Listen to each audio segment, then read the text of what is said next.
আমার নাম মোহাম্মদ বাবলু মিয়া। এই বাগানের ঠিকানা হলো দিনাজপুর থেকে 8 কিলো দূরে, গম গবেষণার পিছনে। এই বাগান আমি দেখাশোনা করি আজ থেকে আমার পরে 15 বছর। আমাদের এই বাগানে বিভিন্ন জাতের লিচু আছে, চায়না থ্রি, বেদানা, বোম্বে, মান্দ্রাজি, বিভিন্ন জাতের লিচু।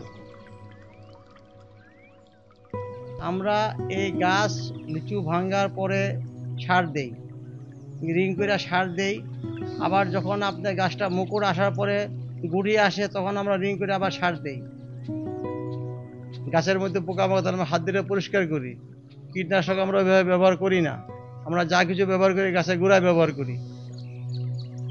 এমনি করেই লিচু চাষিদের পরম যত্নে বেড়ে ওঠে দিনাজপুরের সুস্বাদু লিচু, যা আপনার হাতে পৌঁছে দেবে নেচার এগ্রোস।